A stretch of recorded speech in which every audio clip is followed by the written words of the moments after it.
Good evening, welcome to Foreigner in the Philippines. Well, my little talk, my meander tonight will be on my Philippines. And the question that I would have to ask is, from most people's point of view, is it really paradise? Well, let me tell you that, as I've said on many occasions before, when Beth and I met, things were very much up in the air. She loved her job and was loath to give that job up. And for a while that was an issue that we struggled with, because obviously I was looking, and I see this reflected in other people's letters and comments, I was looking for a companion now. It must be obvious that that I don't have 30 or 40 years in which to enjoy a different kind of life, and that was one of the issues that we had to come to terms with, and I think that we did. We finally decided that we would come to Bohol, and we thought of Bohol as a way of living cheaply, because we could come here and live on the family property. It would give Beth a chance to be able to bond in a way that she hadn't been able to up to now, well, up to then, with her mom. Her dad had died, I think, a couple of years prior to when Beth and I met. And anyway, I remember very clearly that that was anything but paradise when we first arrived. There was no running water. There had only just been switched on to power, so they had just gotten power, and that had happened during the time that Beth and I were together. So it was very primitive. It's not like it's it's not like it's a paradise of luxuries right now. Not that I'm complaining, but it is a very simple life, and people often talk about, wow, I would just love that simple life. It's not paradise as most people think of it. When I think of paradise, I think of an idyllic surroundings.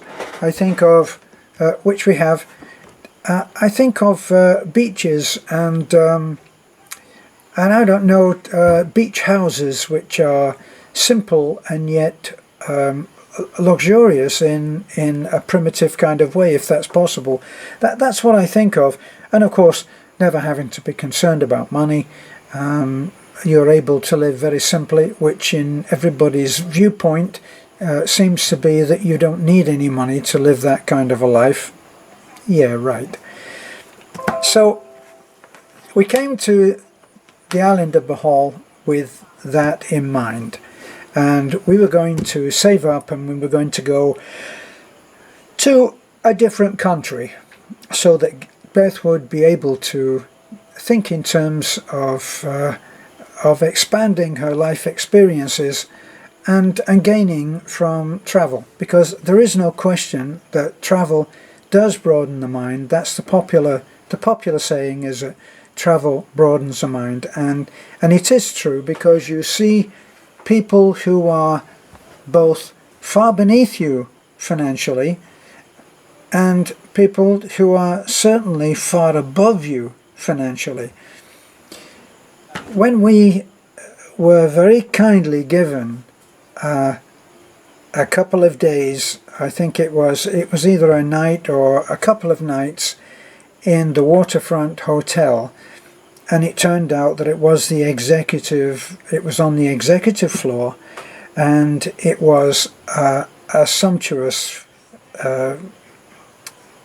like an apartment. It was absolutely luxurious, and it was sobering to me to think that people actually live that way. Now, back home in paradise, quote unquote, I bathe outside in the open air, at a faucet that is coming out of the wall where the bathroom is, inside the house. We're not fixed up inside our bathroom, there's just a toilet, and that is non-flushing. Welcome to paradise. So how do we bathe? Well, we have a scoop that's almost like a saucepan with a handle on it for you people who've never had to do anything like that, and a bucket, and we fill the bucket and we put the scoop in and we dump it over our heads, and that's literally still how I bathe and how Beth bathes. There is a place like a laundry room now adjoining Nana's house, which we got Rado to build that. We had gotten we'd had donated to Nana. We'd had a washing machine. I think it was donated to Nana, and that washing machine is in that little house, and that's where the showering goes on. But it's done in exactly the same way that I've just said to you. So where's the paradise in that? The paradise in it for me is that I don't generally wake up with any feelings of anxiety about all of the usual things like have I paid that parking ticket? Have I met the phone bill? Have I handled the Wi-Fi or cable as it is in America? Am I up on the rent? Am I in danger of losing the place that I'm living? I think that these are very real concerns for people living in the Western world. It's been said many times, I've seen this recorded and written and narrated many times, that people in the West can, in some cases, can be as close to losing it all as 2 paychecks.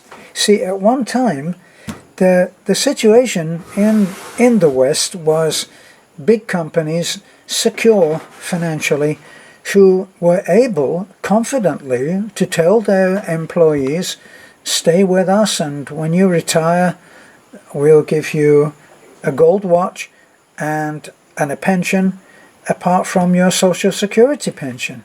And that was something that they could confidently promise.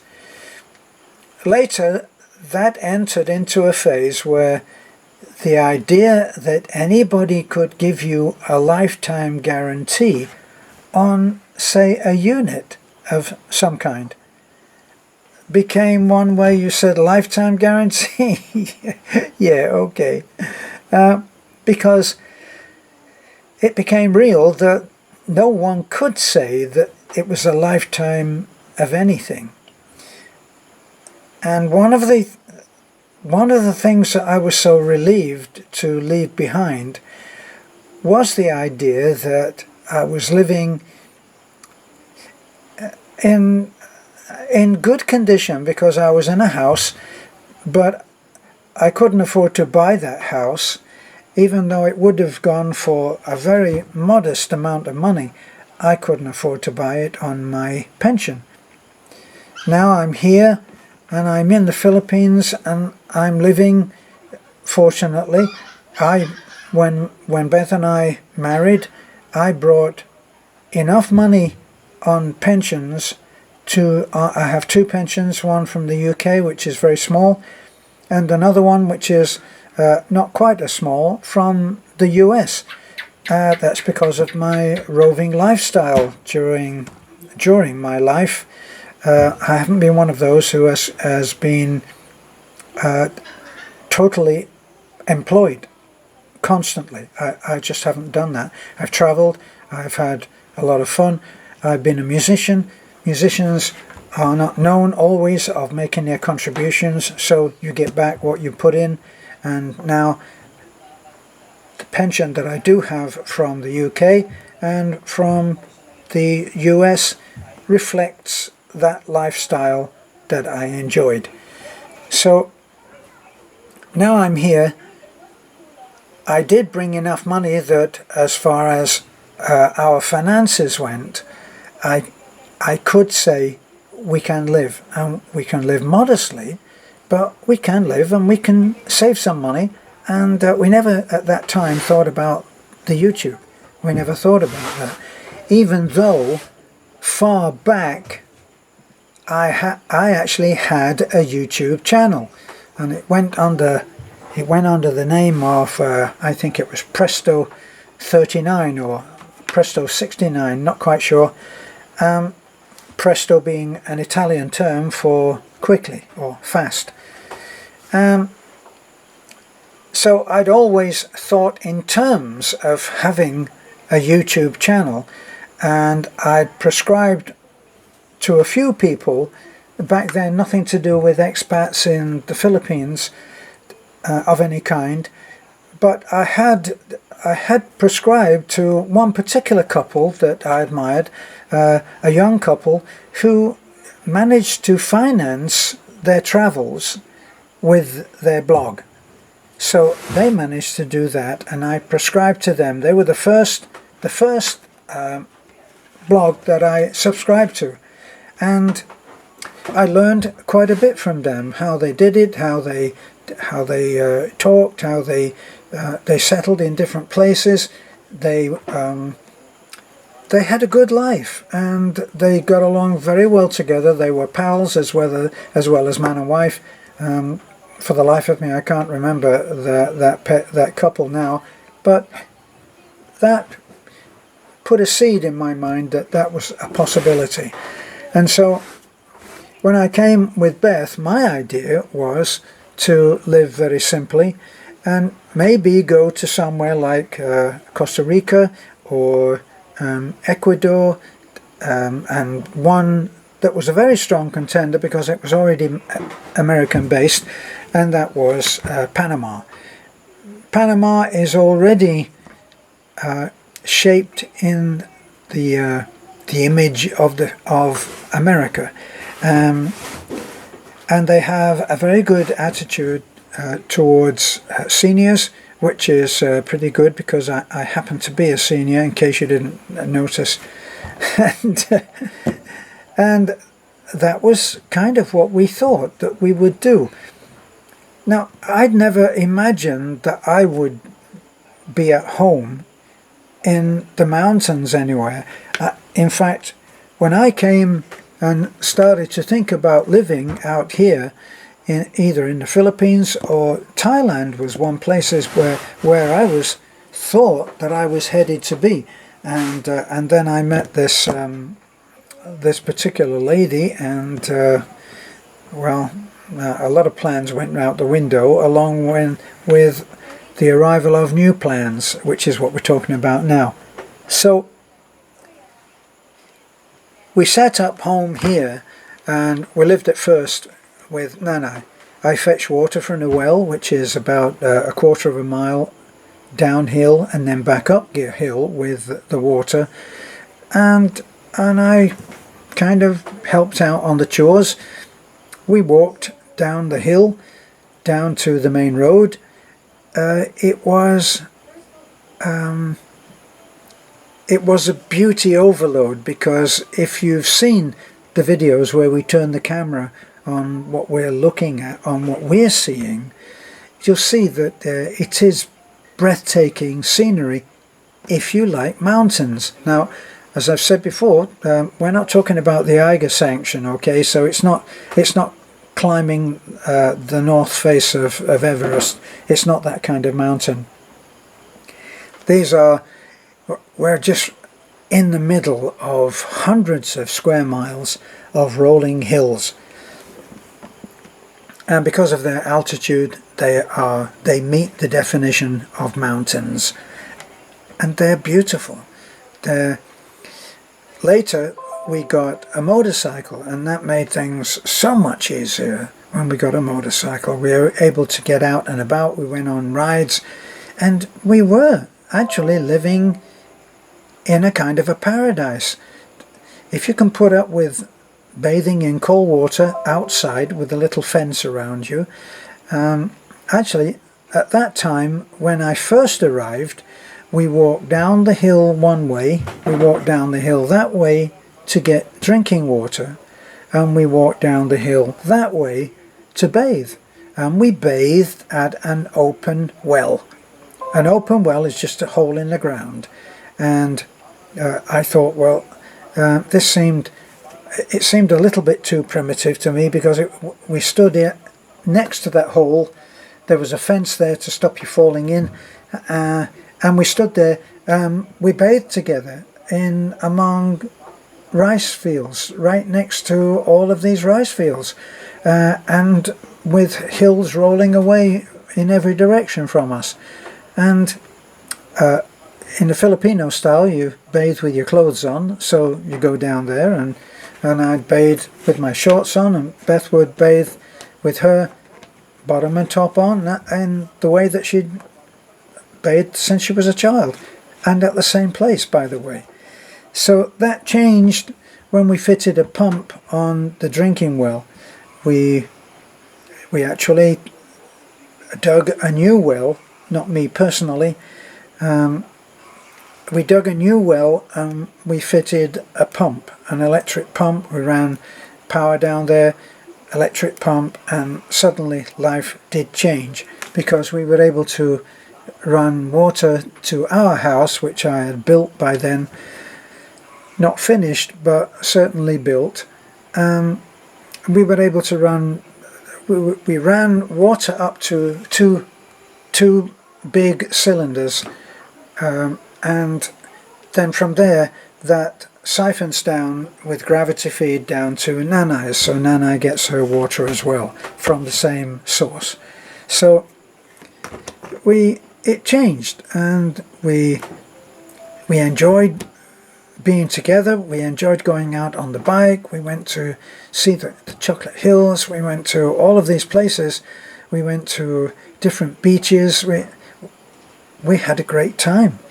And then finally we started to think in terms of being able to increase our income, and we thought that if we could just increase our income by maybe 1,000 a month, then boy, we would be in such great shape. Well, we've done that, and we've done it by working very hard, and the side effect of that is that we've helped a lot of people. By now, our thoughts about leaving for Panama were long forgotten. It just never really got brought up again. You know, we just decided, no, we live in a beautiful place. We live without worries. We always have enough to eat. We had a few tense moments where we had to pawn the wedding ring. We've had to do that a few times. But it was great. Would it suit everybody? Now, this is the point. This is the point, isn't it? This is the question that we've asked at the beginning of the video. Is it everybody's idea of paradise? Well, people that I knew in the Fort Myers area, one lady said, wow, that is the life for me. And then she found out that there was no AC, and she said, oh, sorry, cancel that. I couldn't live without AC. And a lot of people cannot. They can't see life without it being under air conditioning, and that's their choice. I guess we are just used to it. I mean, right now, the temperature, I don't know what the temperature is in here, but I would estimate that it's probably, say, at least 75. I would say it's 75 Fahrenheit. I'm not sweating. I'm acclimatized now to the hot weather, and it is slightly humid. So, yes, if I did that, am I dripping in sweat? No, I'm not. I can take it, and I've lived in hot climates now for so many years that I am evidently, obviously acclimatized. Now other people prefer it to be colder. For me, the idea of going somewhere in the snow, no pun intended, but it leaves me cold. And I know that when I was in the UK, for some Filipinos, going to the UK, getting a job, living there would be paradise. Earning good money, probably, and living in the city, everything very, very convenient. All the transport, you can go and see musicals, movies, there's so much to do. But it would not be paradise to me, because I'm all paradised out on that particular kind of paradise. So I'm where I want to be. And actually being able to say that you are where you want to be is perhaps the first indication that you are in your kind of paradise. That's what I think. Something that I said that appealed to someone, sometimes some small sentence that you say actually catches the whole focus of everything that you're saying in that one sentence. And I said that when I look up at the sky now, this is not very often because we're not on the flight path of any major airline, but occasionally it seems that we do see a plane high in the sky, 30,000 feet, and we see it going overhead. Now, when I was living in the UK, even when I was living in California,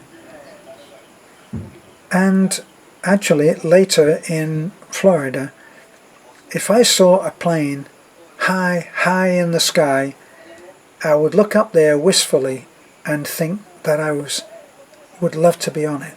I would love to be on that plane. Wherever it's going, I would love to be on that plane, which means I was not where I wanted to be. And that, the sense of that appealed to someone else. He said, that's what I would want too. That I could look up at a plane traveling heaven knows where and say, I don't have to be on that plane. And when you're looking for your home, this is something that you need to be able to say. Now that obviously that begs the question then of, well, if you have to look at something that says you can do this or do that, then you're not home, because home is in the heart, isn't it? Home is where the heart is. The heart has its own agenda, and regardless of whatever you may state analytically, the analytical side is from here upwards, isn't it? And everything else is to do with the heart. And being able to speak from the heart and say, I'm where I want to be, is my definition of paradise. So is this paradise for me? Yes. I looked out today when I was working on the desk that I'm making for our office, for our non-profit, and I looked out over it, and it was just so beautiful. And then just as I was about to go back to work, because I'd been for some materials in Taliban, and Beth said, can you come out here? We sat on our tiny little front porch, which is our official front door. We only ever use the back door because it's closest to everything. But the front door opens, in a lot of ways it opens like the door of Dorothy in The Wizard of Oz. Remember in The Wizard of Oz, she is in black and white because of the dreary greyness of Kansas.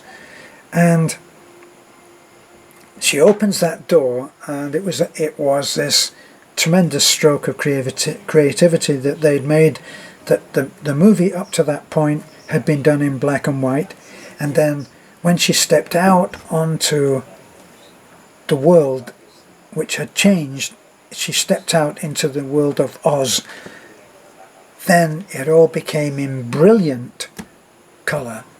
And that's kind of the effect when you look out of our front door. Not that we're living in black and white, but it has a stunning effect, and the hills roll far and far away, and it is beautiful. So I'm where I want to be, and I wish for you that you will also find that place where you can say, I want to be here. It's a good feeling. So thank you for being with me on this wandering around verbally and mentally. Thanks a lot. This is a foreigner in the Philippines. Bye for now.